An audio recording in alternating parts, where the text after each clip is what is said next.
presentar un momentito y luego lo dejaré solo ante el peligro. Quiero presentar a los dos protagonistas del cómic. Por un lado está Juan Arete, Juan Fernández, que no ha venido hoy, pero quería nombrarlo, ya que es un guionista de cómic con obras destacadas como la trilogía anarquista, formada por La bondad y la ira, y Pepe Buenaventura Durruti y La frontera de Ordesa, todos ellos con bastante rigor documental y siempre haciendo justicia a la memoria democrática. Luego está Juan Fer, que no sé si lo tengo que presentar porque es de aquí de Barbastro, pero bueno, ha ilustrado varias novelas gráficas como Alerta Becker, Amantes, La leyenda de Teruel, La clave sigena y la trilogía templaria.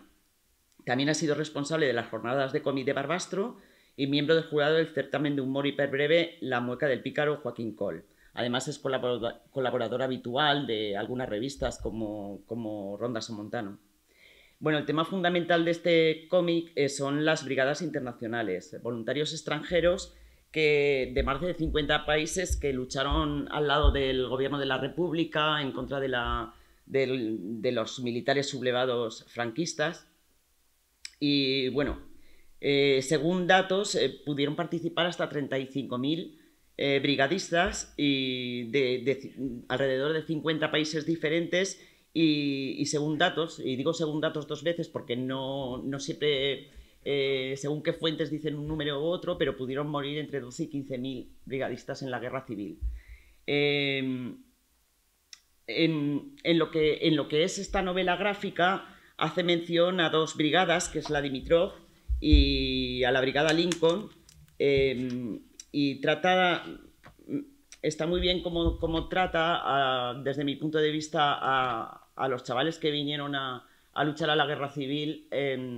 Tanto en la propia guerra civil hay detalles, ¿no? Como los brigadistas de la brigada Lincoln que se rapaban la cabeza y iban gritando, haciendo el grito de Guerra Sius, ¿no? Ahí en la batalla de Quinto. Pero luego después me gusta cómo trata el después de. O sea, después de la guerra civil, qué pudo ser de ellos, ¿no? Porque uno de los protagonistas cuenta que estuvo en un campo de concentración francés, el otro es un herido de guerra, y bueno, al final un poco creo que hace honor a la realidad, ¿no? Que muchos de esos chavales tuvieron que tener problemas incluso de desarraigo, ¿no? Tanto del país de que se iban como el país que volvían, como algunos exiliados españoles, ¿no? Republicanos que tuvieron que huir del país.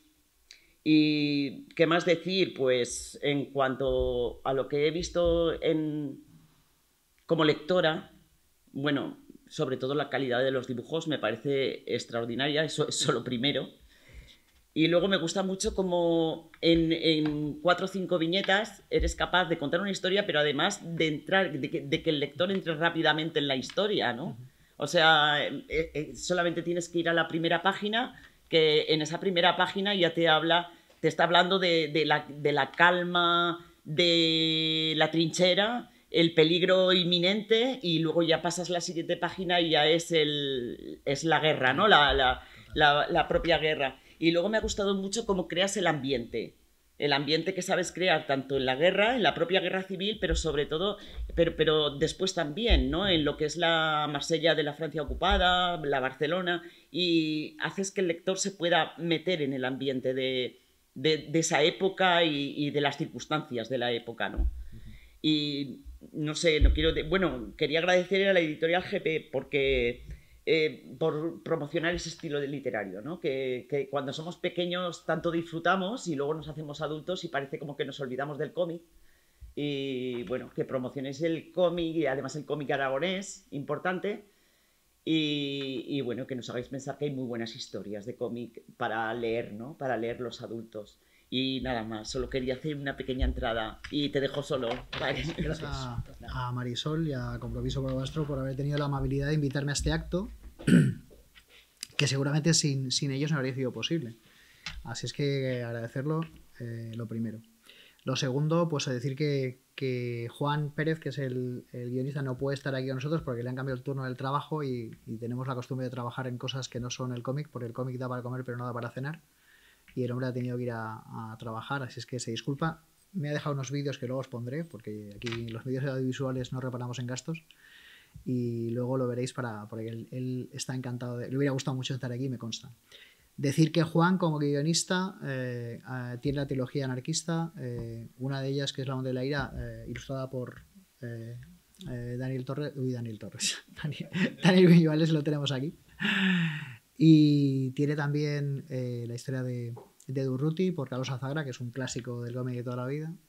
Y finalmente tiene uno más, que es el Frontera de Ordesa, que es el penúltimo, el último sería este.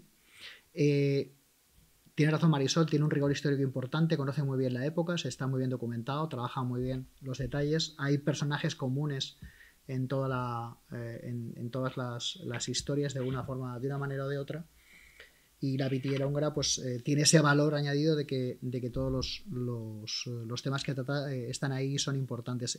Ha desvelado un poco Marisol el arranque de la novela gráfica, que es ese ataque a Quinto, donde los brigadistas se disfrazan de indios, entre comillas, o de sius para atacar. Es un hecho que está documentado. O sea, solamente hemos inventado los personajes, pero el resto de las cosas sí están documentadas. Sí hay imágenes de la Segunda Guerra Mundial donde los norteamericanos se tiraban en paracaídas disfrazados de indios y pintados como indios, pero no hay ninguna foto de la época, lamentablemente, pero hemos tirado un poco de recursos, ¿no? Pero sí, Artur Landis, que es el gran cronista de la época, sí que lo menta y sí que lo dice, y lo dice refiriéndose a la batalla de Quinto. O sea, que ese hecho sí que lo tenemos documentado, porque nos gusta un poco no inventarnos la historia, pero sí remediarla, ¿no? O sea, con esos personajes que comentamos. Ahora Juan también nos dirá un par de cosas que hará cuando lo ponga para que lo conozcáis, y de la parte gráfica vamos hablando también luego. ¿Os parece? En cualquier momento me podéis interrumpir y preguntar, por favor, ¿vale? Básicamente los 4 protagonistas de La Pitillera Húngara son 2 hombres y 2 mujeres. Los 2 hombres son personas que han venido a combatir a España y que luego combatirán en Europa en el frente de la Segunda Guerra Mundial, y las 2 mujeres, una es francesa, comprometida con su ideología, comprometida con la sociedad, y la cuarta es la protagonista española, turolense, y su compromiso no se cifra en el mismo que los demás, basado en un canon ideológico, sino el compromiso de compañerismo y de ayuda. Básicamente los 4 personajes están cortados por el mismo patrón, ¿no? El ayudar a los demás. No habéis leído la historia y yo te voy a hacer algo de spoiler, pero no demasiado. La historia tiene 4 protagonistas básicos. Un norteamericano que viene desde Nueva York a luchar a España. Ya sabéis que los norteamericanos, cuando venían a Europa, llevaban un sello en sus pasaportes que decía no es válido para España. Tenían que llegar a Francia, cruzar Francia y luego cruzar la frontera. A partir de ese momento eran declarados personas non gratas en Estados Unidos. O sea, pasaban a ser parte de un grupo terrorista que creo que todavía, hasta hace relativamente poco, ser Brigade Internacional era considerado por el FBI ser terrorista en potencia. Y esto es un hecho curiosísimo, pero es así. Luego hay un segundo protagonista, que es Marcus Babinski, que es un alemán judío que tiene que sufrir la persecución judía en su momento. Muy buenas. Llegáis a tiempo. Que tiene que sufrir la persecución judía y sale de Berlín, y a través de una serie de vicisitudes llega también a Europa. Perdón, llega a España. Y finalmente nos queda solamente una tercera, que es la francesa, que es Alice Lechance, que es una resistente o que pertenece a la historia francesa y que colabora con Marcus cuando, después de llegar a España, vuelve a Francia, en este caso a Marsella. Y nos queda la tercera. De estos 3, todos tienen un componente ideológico. Todos están de una manera u otra involucrados en el tema de la guerra civil como brigadistas por una cuestión de ideales. Y nos queda la cuarta. La cuarta es la turolense, que es una persona que acoge al norteamericano porque pierde la memoria, y esta decide cuidarlo, y es la que decide comunicarse en este caso con Toulouse, con Marsella, a través de algo que no puedo deciros cómo llega esta información a ella, porque entonces sí que reviento el cómic. y es la que de alguna forma lo cuida pero pide que vengan a recogerlo porque la situación se vuelve insostenible, ¿no? Y ya hablamos de la posguerra, directamente desde el principio de la posguerra en España. Ese sería prácticamente el arranque o el motor donde se engrana todo. Partimos de una situación que es el ataque a Quinto, luego presentamos los personajes y ya empieza a desarrollarse toda la trama, que según dice Marisol parece que es fácil entrar en ella. Sí que me gustaría también poneros algún dibujo, porque ha llegado el José Mari y ha decidido que el Google era cuestión mejor cerrarlo y me ha reventado el enlace. Pero bueno, ahora lo abriremos. Porque me gustaría que vierais alguna de las páginas. El cómic no es en color, tampoco es en blanco y negro, hemos utilizado tonos sepias. Pero como hay saltos temporales, hemos procurado que el color fuera relativamente moviéndose o fuera adaptándose un poco a cada parte temporal. Y luego hay pequeñas notas de color, y se hemos utilizado, no sé si se ve demasiado con esta luz, pero vamos, podemos...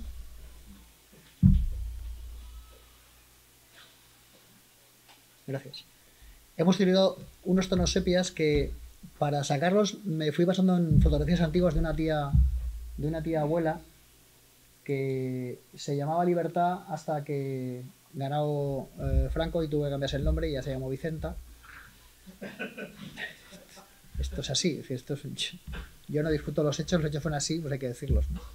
Y en un álbum de fotos que tiene, donde hay fotos de la posguerra, esos tonos sepias me llamaron mucho la atención. Intenté recuperar de alguna forma esos tonos para el cómic, ¿no? Luego hay leves tonos de color que en estas no se ven porque todavía no estaban incluidos. Por ejemplo, el protagonista norteamericano es pelirrojo y en cada página lleva siempre el pelo de ese color, o algún detalle en concreto que quiera resaltar sin que llame demasiado la atención. Estáis viendo cosas que luego no se han publicado exactamente así, como el tono del vestido en el cómic va en color diferente, pero esta es una versión primitiva, perdón, de lo que hicimos, ¿no? Y esta sería un poco la familia turolense que encuentra a este soldado que pierde la memoria. Esto que estaba como una página del interior luego ha sido la contraportada. El editor ha tenido la generosidad y la gentileza de respetar una página que a mí me encantaba y lo ha puesto a la parte de atrás. A mí me parece que es una página que cuenta mucho, ¿no? sin decir nada. Y este, por ejemplo, ha quedado, fíjate, este ha quedado mejor en la edición impresa porque quedan tonos amarillos. Esta es obviamente es el infierno de Reich.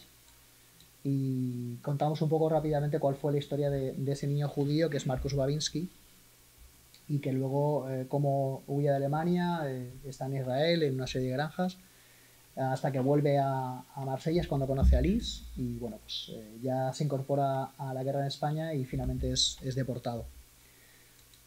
Luego comentamos la parte de la resistencia. La ocupación de Francia fue lo que fue y sabemos que había gente resistente. Este personaje, Alice, fue creciendo en la novela. Cuando decía... bueno, a los comentarios pondré otro pequeño vídeo de Juan.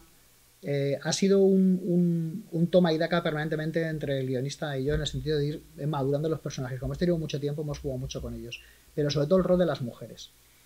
A veces hay una versión excesivamente, voy a decir un palabra que me ha pensado mi hija, falocentrista. Es decir, son solamente hombres los protagonistas, los buenos y los malos, o sea, como si el resto de la población no hubiera participado en la contienda, ¿no? Y realmente no fue así. Entonces el rol de las mujeres lo hemos ido intentando desarrollar, a pesar de que somos hombres y mayores, hemos intentado desarrollarlo un poco más de lo que estaba en un principio para encajarlo y que fuera un poco más real. Por ejemplo, hay una mujer que es la que capitanea el grupo de resistencias y el personaje de Gisle Chance también es un personaje que cada vez tiene un poquito más de independencia del que podíamos pensar en un principio. Incluso esa mujer turolense, dentro de que estábamos hablando de una época muy dura, muy compleja, pues también tiene un rol más activo del que en un principio se podría llegar a pensar, ¿no? La trama de la pitillera húngara es básicamente una trama bélica. Se cifra en la Guerra de España y en la Segunda Guerra Mundial, que es donde ocurren los hechos.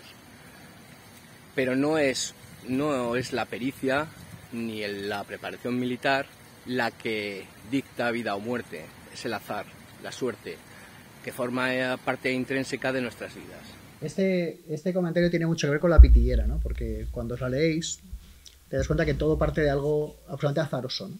O sea, tanto el rescate de el personaje de Paul Evans como las vicisitudes que van sucediendo durante toda la novela, la suerte tiene un papel importante, ¿no? Pero nos ha servido muy mucho para contar, aparte de esos personajes que comentaba antes Juan, toda una situación de personajes reales, ¿no? Por el caso de Quinte la Bóveda, el terror de la FAI en Barcelona, que era un comisario que era especialmente agresivo con estos personajes y que fue bastante conocido en su momento. El militar que recluta a Paul Evans, también su personaje real, por supuesto el profesor Cense que está en Toulouse, se me ha ido el nombre, Paco Ponzán, que es el que pone en marcha la red Patoleri, que sale en Frontera de Ordesa, que es esa red que va cruzando gente de un lado al otro de la frontera. Pues todos esos personajes sí son reales y se van engarzando casi de manera menos casual, porque esos sí tienen un rol muy determinado en la historia. Envío un saludo a todas y todos los asistentes a la presentación de La pitillera húngara en Barbastro. Quiero deciros que lamentablemente no puedo acompañaros por motivos laborales, pero que para eso está Juanfer, que ahí estará y defenderá muy bien él solo nuestra novela gráfica. Muchas gracias. Antes de trabajar con Juanfer Briones, yo había publicado 4 o 5 tebeos, pero no fue hasta que empecé a colaborar con Juanfer cuando descubrí una manera de hacer tebeos a la limón. Quiero decir, que yo le enviase a Juanfer mis textos y Juanfer me los devolviese dibujados, empezó a formar parte de una dinámica, sobre todo durante la época del confinamiento, que fue donde más la trabajamos. Juanfer modificaba muchas cosas, yo se las remodificaba y el cómputo general, tengo que decir que es apreciablemente satisfactorio y bastante mejorado con la propuesta inicial que yo le lancé. Trabajar con Juanfer para mí ha sido una delicia y sobre todo un aprendizaje constante. Eso lo dice ahora porque está en vídeo, luego está harto de mí, o sea, cosas como son. Fuimos muy pesados pero es verdad que al final, entre la pandemia y no, pues hemos estado casi 3 años pariendo el cómic, y en 3 años daba tiempo a muchas cosas, ¿no? O sea, hay muchas páginas, como se decía antes, que no han llegado a buen puerto o que se han cambiado definitivamente porque las hemos ido modificando sobre la marcha, y cuando ya teníamos la versión final, pues llegaba el editor y decía, me sobran páginas, y tuvimos que adaptarlo todavía más a la realidad, que no nos costó demasiado, porque efectivamente cuando lo miras, cuando más breve, cuando más escueto el relato, si no pierde el hilo, es más interesante. Y yo creo que en ese sentido el relato ganó, ¿no? O sea, es bastante mejor ahora de lo que era en un principio con más páginas, ¿no? Esta es otra de las imágenes, que lo tenéis por ahí, el pájaro, donde este personaje también escapa de una emboscada y se cayó del cómic, pero bueno, lo tenemos por ahí en Separalibros y tenemos en más imágenes, ¿no? Hay mucho, y vuelvo a decir, se ha trabajado con bastante rigor el tema, rigor pero no obsesión, quiero decir, no me ha preocupado demasiado que los uniformes no fueran exactamente los de cada momento mientras se interpretaba bien al personaje, porque tampoco no es cuestión de hacer un documental, la cuestión era que la gente interpretara, entendiera que hablamos de una época determinada, que se focalizara, pero que no perdiera el hilo de la historia, que realmente para nosotros era lo más importante, ¿no? Entonces hemos intentado ser rigurosos, pero sin llegar a obsesionarnos demasiado con lo que era, pues eso, la parte de documentación, de uniformidad, que vuelvo a decir que hemos intentado ser rigurosos pues en los vehículos. Estas 2 páginas tampoco han llegado al final, por cierto. Estas las veis en exclusividad, no están en el definitivo. Pues eso, hemos intentado un poco, insisto, que la historia se interpretara con claridad. Por ejemplo, este camión pues nos costó lo suyo. encontraron también que nos gustara. Pues una serie de cosas, ¿no?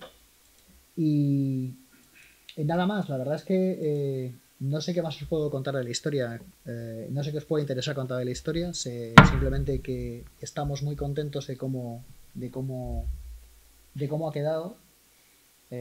Está funcionando lenta pero certeramente y estoy convencido de que iremos poco a poco cubriendo etapas con este cómic, y que va a tener un recorrido largo en el tiempo, al menos 3 años, como lo que nos ha costado hacerlo, porque lo que más rabia da es que después de 3 años la gente diga, me lo he leído en 40 minutos, está muy bien, es un drama, es un drama. Pero bueno, pues el público es así, el público es soberano, no te queda otra que poner buena cara y decir, ¿te ha gustado? Me lo han leído, pero la parte de visionado les habría costado 2 o 3 días, a lo mejor. Claro, lo bueno que tiene... Esa es la parte importante. Lo bueno que tiene... Las imágenes, ¿no? Sí. Lo bueno que tiene es que el cómic, a diferencia de la película, es que cuando quieres lo coges de la estantería y lo puedes rever, ¿no? O sea, y eso siempre te ayuda, ¿cierto? Es una cosa breve. Efectivamente. Entonces, la cuestión de reverlo, de ser capaces... Esta imagen también me gustaba mucho, porque es la imagen de los franceses, de los norteamericanos y el resto de brigadistas cruzando los Pirineos para llegar hasta una zona donde les pudieran empezar a formar, que eran gente sin formación militar en el 90%, ¿no? Muchos de ellos casi adolescentes o gente extremadamente joven, ¿no? Para la situación, y que se movían bastante por ideales, que es una cuestión que ahora mismo chirrea un poco, ¿no?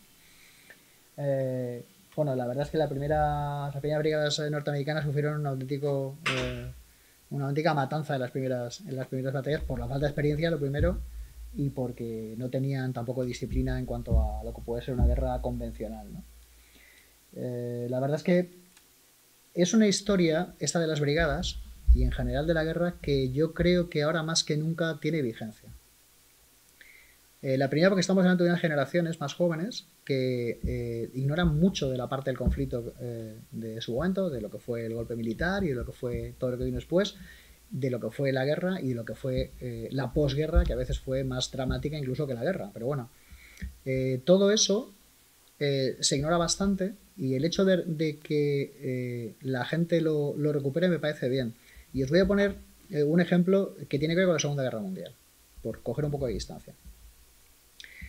La mayor parte de los que estamos aquí hemos visto, por ejemplo, Evasión o Victoria. ¿Recuerdas la película?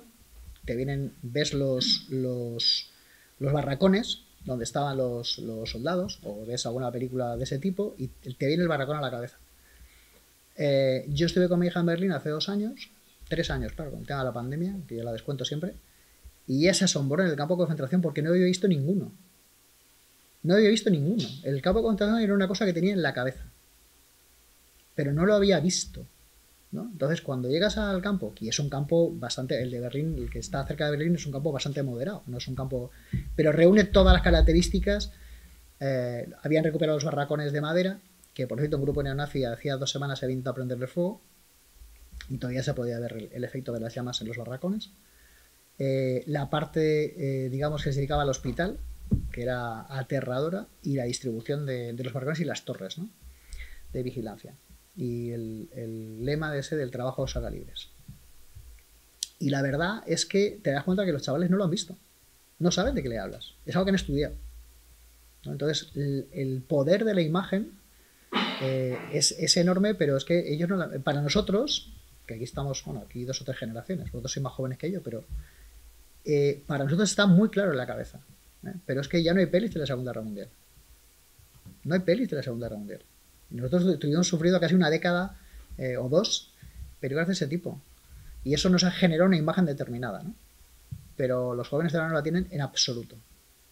Entonces todo lo que sea recuperar este tipo de relatos es súper importante, en mi opinión, para que la gente no pierda la perspectiva en estas cuestiones de quiénes hicieron qué cosa y de qué manera la hicieron, ¿no? Y yo creo que creo que no solamente esta historia es necesaria un poquito, sino que hay que seguir escribiendo y hablando de ella y dibujándola para que no se pierda, porque la memoria se pierde muy rápidamente, ¿no? Entonces creo que en ese aspecto sí que es necesario contarlo y recontarlo tantas veces como sea preciso. Y no me enrollo más, que yo me enrollo mucho. Yo puedo estar hablando aquí hasta las 10 de la noche tranquilamente. O sea, ¿alguna pregunta? ¿Algo que se os ocurra? Yo felicitarte hace por la linealidad del dibujo, la sencillez y la simpleza y la dirección que tiene tan fuerte. O sea, yo creo que el texto, que el trabajo que has hecho es inconmensurable y que te agradecemos mucho el esfuerzo que has hecho. Gracias, encuentro. Además, muy bien hecho. Gracias. ¿Alguna duda, alguna pregunta, alguna curiosidad? Es el momento de... Tienes razón en que hay muy poca, los chavales jóvenes van a llegar a saber muy poco y tú hablas de la Segunda Guerra Mundial, pero es que de la posguerra española menos todavía. No, O sea, claro. Se estudia poquísimo. Sí, la historia de España se acaba en la Segunda República. Sí. Eso es De matemático. eso ya se habla poco, pero la guerra civil y el franquismo como que pasan de lado. Claro. Y es un problema, porque yo creo que... Yo creo que simplemente habría que contarlo. O sea, habría que contar las cosas que sabemos, los hechos, ¿no? Es decir, eso me parece básico en la educación y sobre todo cuando se habla de historia, yo soy un forofillo de la historia, me parece que hay que contar los hechos. Luego ya las apreciaciones, ya cada uno puede optar por un sexo moral u otro, que en este caso que no creo que haya duda al respecto, pero sí es verdad que hay que contarlas. Lo peor es no contarlas, porque si no las cuentas no lo pasaron. Es decir, si no contas lo del la espantá, es como si no hubiera pasado. Si no cuentas meter en la plaza a 3.000 tíos y fusilarlos, no ha pasado. ¿Vale? Entonces ya pasa a la categoría de te lo has inventado. Entonces eso es preocupante. El otro día, mira, estuve en Irún ayer, y fui al museo, un museo de historia romana, y había una pequeña exposición sobre mujeres en la posguerra, cómo habían, entre comillas, a las rojas las habían metido en campos de concentración, ¿no?